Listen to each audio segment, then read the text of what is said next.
नमस्कार बच्चों, आप सब कैसे हैं? उम्मीद करते हैं आप सब सकुशल होंगे।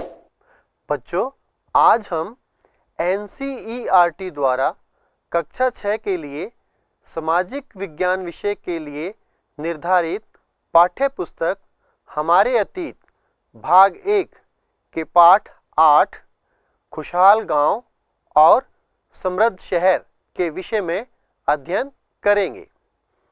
बच्चों, जैसा आप जानते हैं कि आरंभिक मानव जंगलों में रहता था, शिकार करता था और अपनी गुजर बसर करता था। धीरे धीरे आदि मानव झुंडों में रहने लगे और फिर उससे गांवों का विकास हुआ और कुछ गांव धीरे धीरे शहरों में तब्दील होते गए। इसी विषय पर हम इस पाठ में चर्चा करेंगे। लोहे के औजार और खेती, यानी लोहे के औजारों और खेती का क्या संबंध है? उपमहाद्वीप में लोहे का प्रयोग लगभग 3000 साल पहले शुरू हुआ। महापाषाण कब्रों में लोहे के औजार और हथियार बड़ी संख्या में मिले हैं। करीब 2500 वर्ष पहले लोहे के औजारों के बढ़ते उपयोग का प्रमाण मिलता है। जंगलों को साफ करने के लिए कुल्हाड़ियां और जुताई के लिए हलों के फाल का उपयोग किया जाता था, जो कि हम वर्तमान में भी करते हैं। बच्चों, इस चित्र को आप ध्यानपूर्वक देखिए। ये लोहे से बने कुछ औजार हैं। इसमें हंसिया है, जो कि फसलों को काटने के काम में आता है। कुल्हाड़ी, जो जंगलों को साफ करने के काम में आती है, और संडसी, जो कि वस्तुओं को पकड़ने के काम में आती है।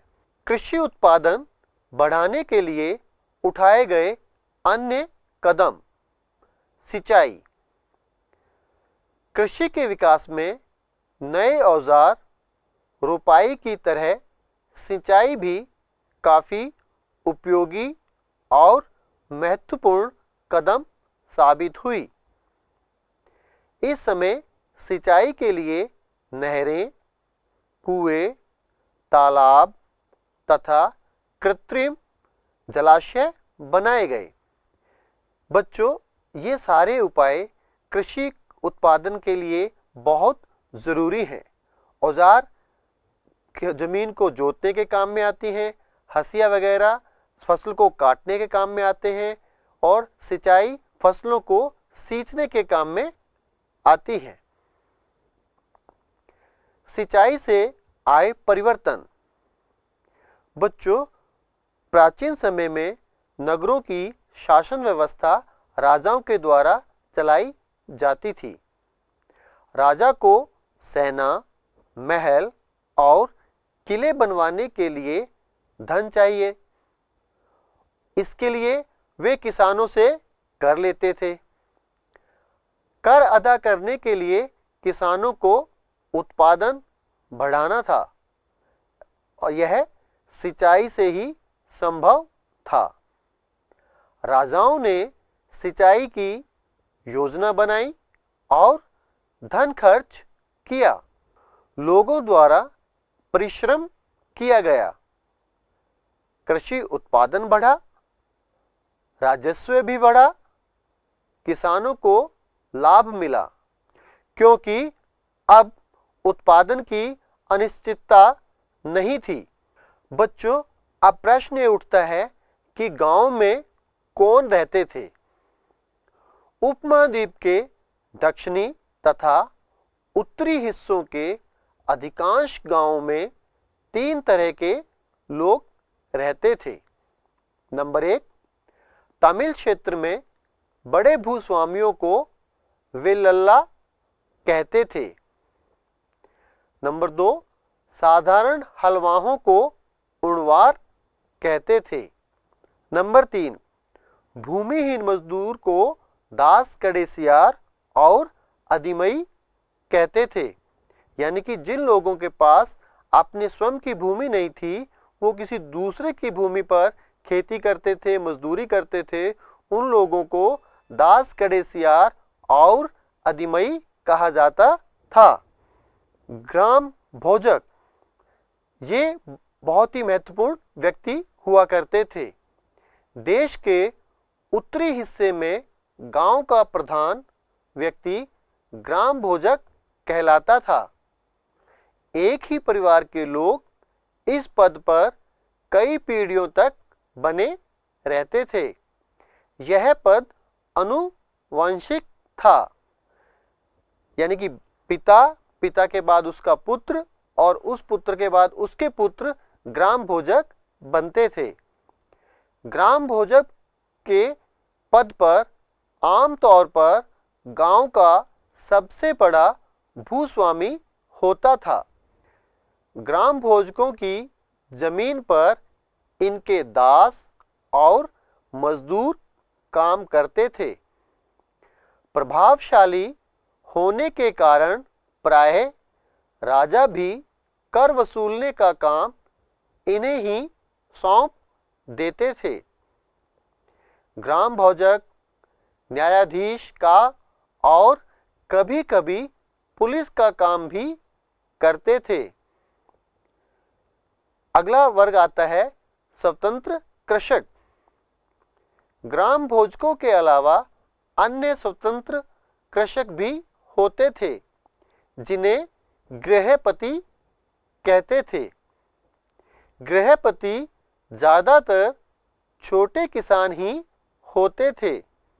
दास कर्मकार ये एक अन्य वर्ग है।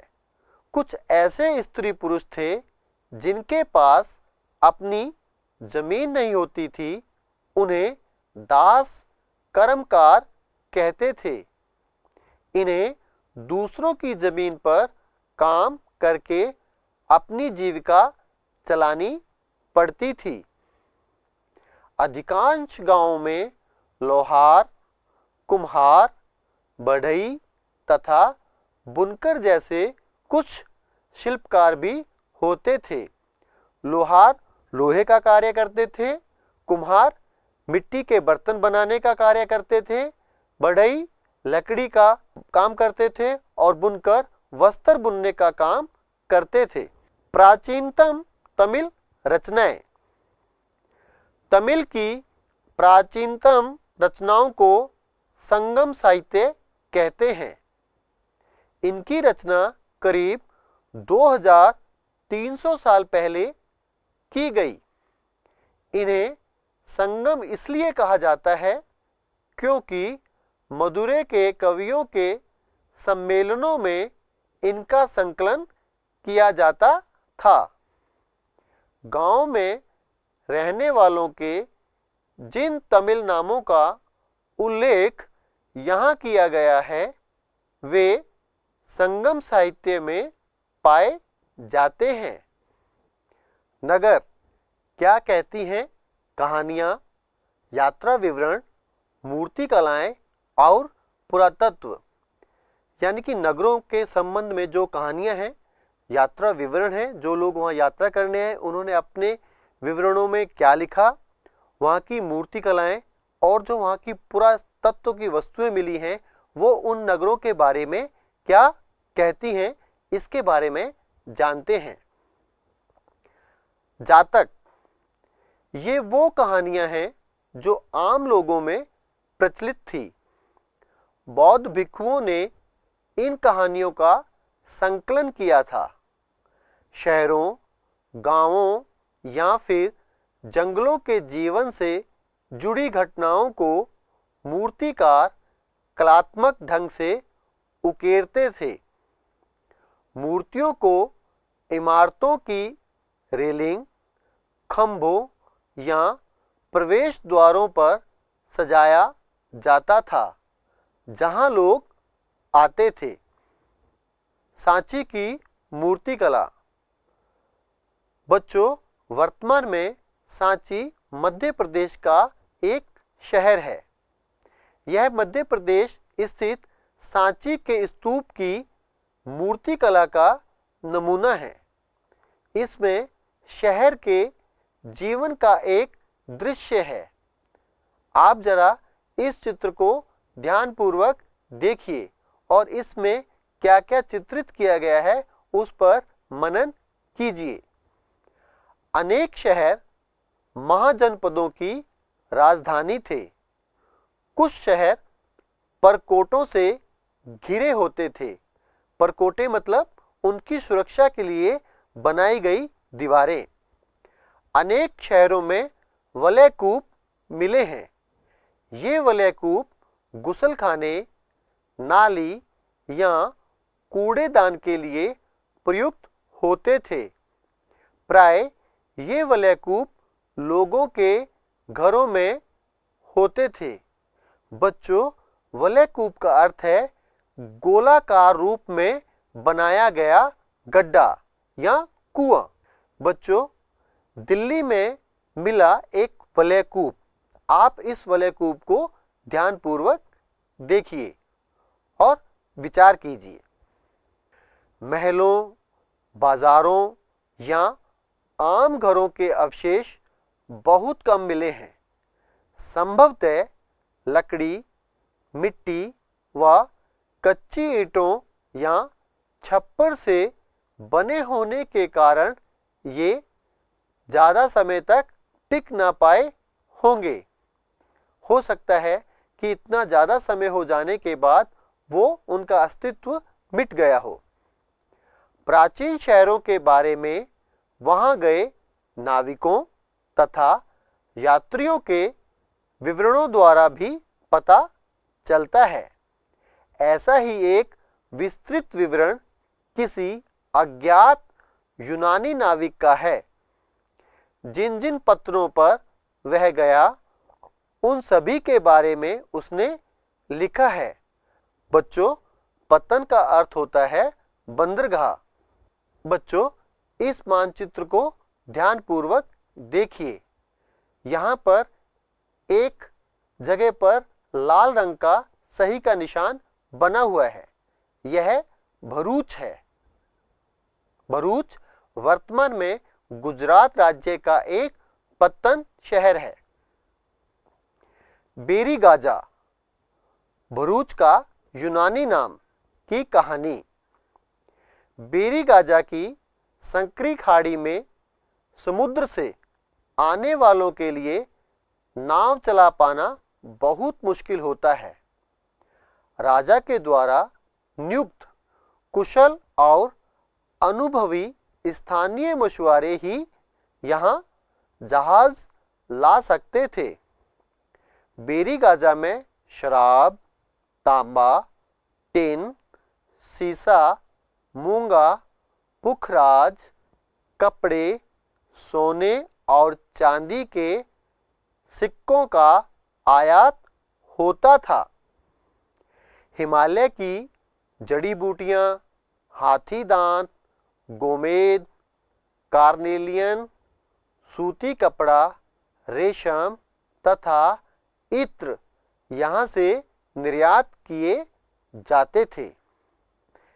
यानी कि इन वस्तुओं का उत्पादन हमारे देश में होता था और इनको दूसरे देशों में भेजा जाता था, यानी निर्यात किया जाता था। राजा के लिए व्यापारी विशेष उपहार लाते थे। इनमें चांदी के बर्तन, गायक किशोर, अच्छी शराब तथा उत्कृष्ट महीन कपड़े शामिल थे। चलिए बच्चों, अब हम बात करते हैं सिक्कों के बारे में। सिक्कों के आधार पर संपत्ति का मूल्यांकन किया जाता था। पुरातत्वविदों को इस युग के हजारों सिक्के मिले हैं।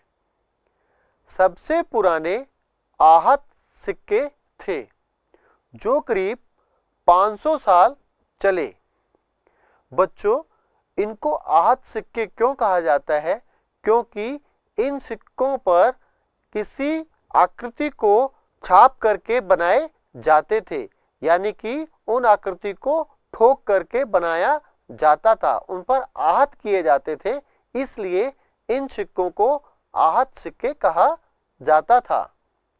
चांदी या तांबे के सिक्कों पर विभिन्न आकृतियों को आहत कर बनाए जाने के कारण इन्हें आहत सिक्का कहा जाता था। नगर अनेक गतिविधियों के केंद्र। चलिए हम देखते हैं कि नगरों में और कौन कौन सी गतिविधियां होती थी।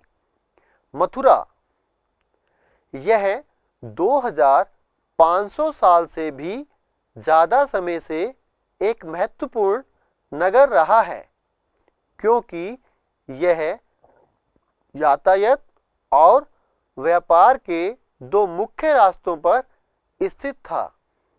शहर के चारों ओर किलेबंदी थी। इसमें अनेक मंदिर थे। आसपास के किसान तथा पशुपालक शहर में रहने वालों के लिए भोजन जुटाते थे। मथुरा बेहतरीन मूर्तियां बनाने का केंद्र था। लगभग 2000 साल पहले मथुरा कुषाणों की दूसरी राजधानी बनी। मथुरा एक धार्मिक केंद्र भी रहा है। यहाँ बौद्ध विहार और जैन मंदिर हैं। यह कृष्ण भक्ति का एक महत्वपूर्ण केंद्र था और वर्तमान में भी है। मथुरा में प्रस्तर खंडों तथा मूर्तियों पर अनेक अभिलेख मिले हैं। आमतौर पर ये संक्षिप्त अभिलेख हैं जो स्त्रियों तथा पुरुषों द्वारा मठों या मंदिरों को दिए जाने वाले दान का उल्लेख करते हैं कि उस समय जो स्त्री या पुरुष किसी मठ या मंदिर को दान देते थे तो उसके लिए अभिलेख के रूप में वहां पर लिख दिया जाता था और वो प्रस्तर खंडों पर उकेर दिए जाते थे। शहर के राजा, रानी, अधिकारी, व्यापारी तथा शिल्पकार दान करते थे। उदाहरण के लिए मथुरा के अभिलेख में सुनारों, लोहारों, बुनकरों, टोकरी बुनने वालों, माला बनाने वालों और इत्र बनाने वालों के उल्लेख मिलते हैं। बच्चों, इस मानचित्र को ध्यानपूर्वक देखिए। इस मानचित्र में मथुरा शहर को चित्रित किया गया है। शिल्प तथा शिल्पकार। अब हम शिल्प और शिल्पकारों के विषय में चर्चा करते हैं। पुरास्थलों से शिल्पों के नमूने मिले हैं। पूरा स्थल का मतलब पुराने स्थल, पुरानी जगह।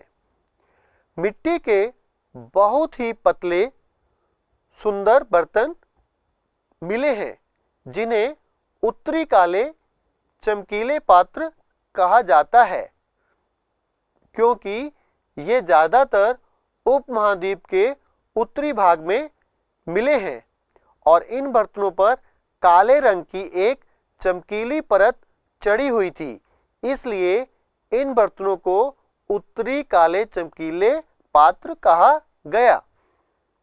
विभिन्न ग्रंथों से हमें पता चलता है कि कपड़ों का उत्पादन बहुत महत्वपूर्ण था। उत्तर में वाराणसी और दक्षिण में मदुरै इसके प्रसिद्ध केंद्र थे। यहाँ स्त्री पुरुष दोनों काम करते थे। अनेक शिल्पकार तथा व्यापारी अपने अपने संघ बनाने लगे थे, जिन्हें श्रेणी कहते थे। शिल्पकारों की श्रेणियों का काम प्रशिक्षण देना, कच्चा माल उपलब्ध कराना तथा तैयार माल का वितरण करना था। व्यापारियों की श्रेणियां व्यापार का संचालन करती थी। श्रेणियां बैंकों के रूप में काम करती थी, जहां लोग पैसे जमा रखते थे। धन का निवेश लाभ के लिए किया जाता था। मिले लाभ का कुछ हिस्सा जमा करने वालों को लौटा दिया जाता था या फिर मठ यानी धार्मिक संस्थानों को दिया जाता था। यानी कि श्रेणियों के माध्यम से प्रत्येक कार्य को बहुत ही नियोजित ढंग से किया जाता था। शिल्पकारों की श्रेणियों के कार्य उनको अलग अपने ढंग से नियोजित करते थे और व्यापारियों की श्रेणियों का कार्य था व्यापार को सक्षम रूप से संचालित करना था। सूक्ष्म निरीक्षण अरिकामेडु। अरिकामेडु वर्तमान पुडुचेरी का प्राचीन नाम है। लगभग 2200 से 1900 साल पहले अरिकामेडु यानी पुडुचेरी एक पत्तन था। यहाँ दूर दूर से आए जहाज़ों से सामान उतारे जाते थे। यहाँ ईंटों से बना एक ढांचा मिला है जो संभवतः गोदाम रहा होगा। यहाँ भूमध्य सागरीय क्षेत्र के एम्फोरा जैसे पात्र मिले हैं। इनमें शराब या तेल जैसे तरल पदार्थ रखे जा सकते थे। यहाँ एरेटाइन जैसे मोहर लगे लाल चमकदार बर्तन भी मिले हैं। इन्हें इटली के एक शहर के नाम पर एरेटाइन पात्र के नाम से जाना जाता है।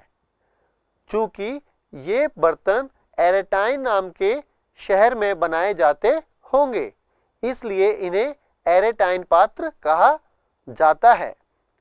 मोहर सांचे पर गीली चिकनी मिट्टी को दबाकर बनाई जाती थी। कुछ ऐसे बर्तन भी मिले हैं जिनका डिजाइन रोम का था, किंतु वे यहीं बनाए गए थे। जैसे छात्रों, हमारे देश ने फ्रांस में बने राफेल जेट को खरीदा है। कुछ वर्षों पश्चात वो हमारे देश में ही बनाए जाएंगे। यहाँ रोमन लैंप, शीशे के बर्तन तथा रत्न भी मिले हैं। साथ ही छोटे छोटे कुंड मिले हैं जो संभवतः कपड़े की रंगाई के पात्र रहे होंगे। पात्र मतलब बर्तन। यहाँ पर शीशे और अर्ध बहुमूल्य पत्थरों से मनके बनाने के पर्याप्त साक्ष्य मिले हैं। बच्चों, इस मानचित्र को ध्यानपूर्वक देखिए। इस मानचित्र में अरिकामेडु को दिखाया गया है। अभिलेखित मिट्टी के बर्तन। छात्रों, हमें मिट्टी के कुछ ऐसे बर्तन भी मिले हैं जिन पर कुछ लिखा गया है। कई बर्तनों पर ब्राह्मी लिपि में अभिलेख मिले हैं। प्रारंभ में तमिल भाषा के लिए इसी लिपि का प्रयोग किया जाता था, इसीलिए इन्हें तमिल ब्राह्मी अभिलेख कहा जाता है। छात्रों, भाषा तमिल थी, लेकिन उसको लिखने की जो लिपि थी वो ब्राह्मी थी, इसलिए इसको तमिल ब्राह्मी अभिलेख कहा गया। इस पाठ से संबंधित अब आपको गृह कार्य दिया जा रहा है। प्रश्न नंबर 1, तमिल में बड़े भूस्वामी को क्या कहते थे? प्रश्न नंबर 2, आहत सिक्के किन किन धातुओं के और कैसे बनाए जाते थे? प्रश्न नंबर 3, मथुरा और भरूच को भारतीय मानचित्र पर दर्शाएं। प्रश्न नंबर 4, कई वर्षों तक मथुरा एक महत्वपूर्ण नगर रहा, क्यों? समझाइए। प्रश्न नंबर 5, शिल्पकारों और व्यापारियों की श्रेणियों के क्या कार्य थे?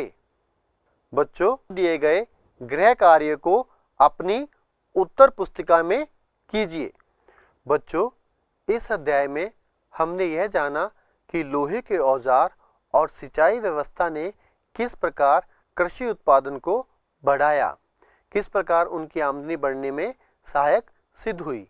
साथ ही साथ हमने यह जाना कि उस समय गांव में कौन लोग रहते थे, जैसे विलल्ला, उनियार, दास, केडियार और अधिमई, ग्राम भोजक, गृहपति, कुम्हार, लोहार, बढ़ई, बुनकर।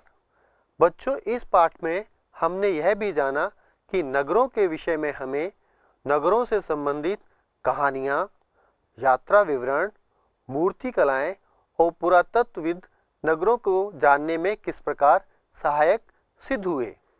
बच्चों, इस अध्याय में हमने यह भी जाना कि सिक्के कौन से चलते थे और उन सिक्कों को किस प्रकार से बनाया जाता था।